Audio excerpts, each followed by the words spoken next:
Hey, come see us on tour. I'll be in Davenport, Iowa, Las Vegas, Nevada, Chicago, Illinois, and Grand Rapids, Michigan. Go to jimmydore.com for a link for tickets. Guess what? We got good news. Julian Assange has reached a plea deal. Amazing. He will not be extradited to the United States after reaching a plea deal.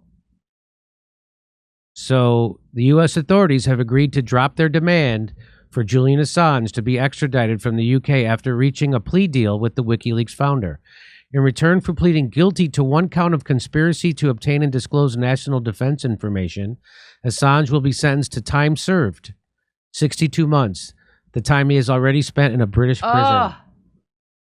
He will then be free to return to Australia, the country of his birth. American prosecutors have alleged that Assange, 52, put lives at risk when he helped former U.S. Army intelligence analyst Chelsea Manning steal diplomatic cables and military files that WikiLeaks put online. So he didn't do that. But he wants to get the fuck out of prison. He's been locked up now for over 10 years. So 62 months of those inside of a prison. The rest of them inside of an embassy.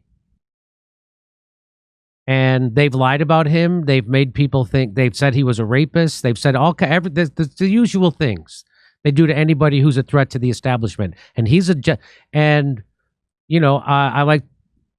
I like to remind people that the Young Turks turned on Julian Assange. I don't want to let them off the hook on that. They said he was Trumper working for Trump and that he couldn't be trusted. A journalist who wouldn't give up his sources. A journalist who told the biggest truths about the military-industrial complex, the war machine, and the terroristic United States military. Exposed war crimes. Just remember that the Young Turks turned on him. That's the home of the progressives. So this is great news that he did this. So now he even though he's not guilty of this, the thing that he's let's see, he's guilty. He's pleaded guilty to one count of conspiracy to obtain and disclose national defense information. He didn't do that. He was given that information. Guess what? You know who else published that information? The New York Times.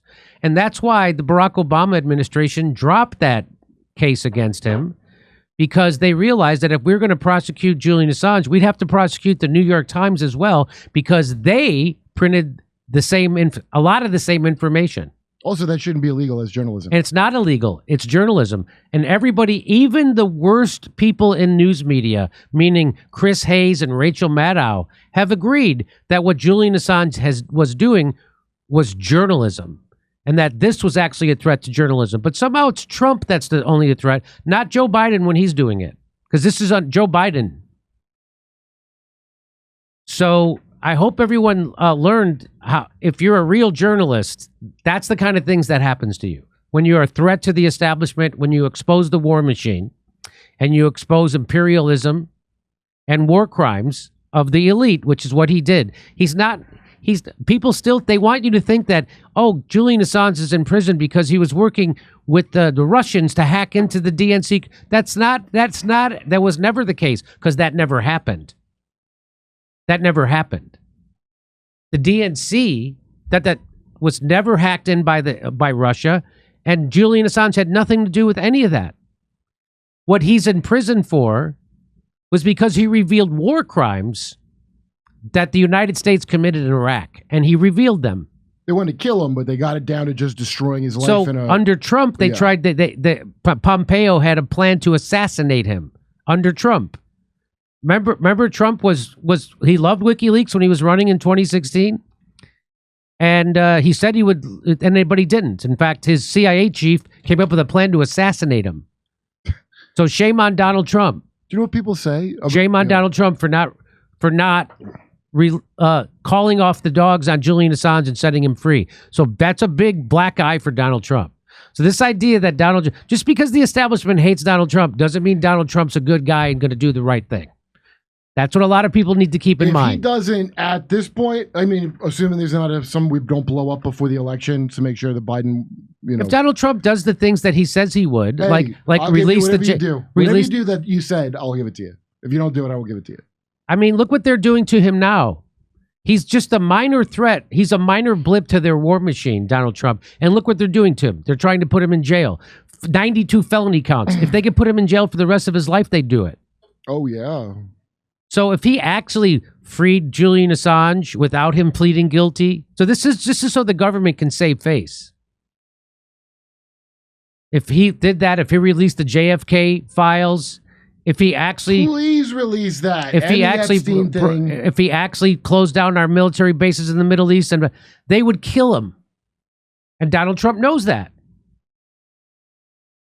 So this is great. This is great news in a sense, because it's great to see Julian Assange get out of prison before he died, because they were this was a slow torture, and they were trying to kill him. Yeah, and by the grace of God, he didn't die. No kidding.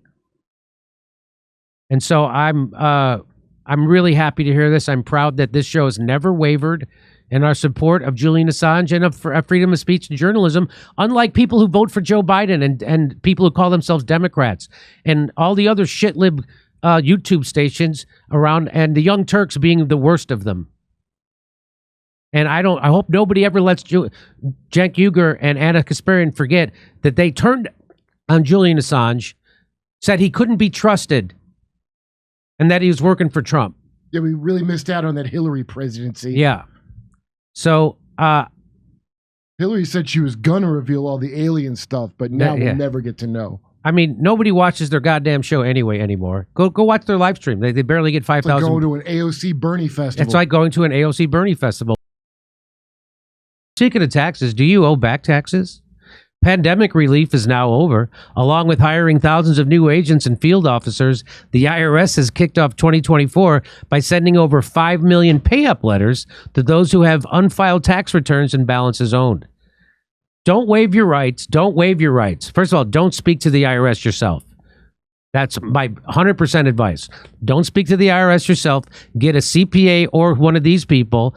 Don't waive your rights and speak with one of them on your own. They are not your friends. The IRS agents are not your friends. Tax Network USA, which is a trusted tax relief firm, saved over $1 billion in back taxes for their clients, and they can help you secure the best deal possible. Whether you owe $10,000 or $10 million, they can help you. Whether it's businesses or personal taxes, even if you have the means to pay or you are on a fixed income, they can help finally resolve your tax burdens once and for all. So they have solutions. Talk to them for free and see if their solution works for you.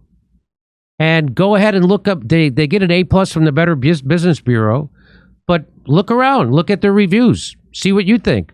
Call 1-800-245-6000 for a private free consultation or visit tnusa.com/Jimmy.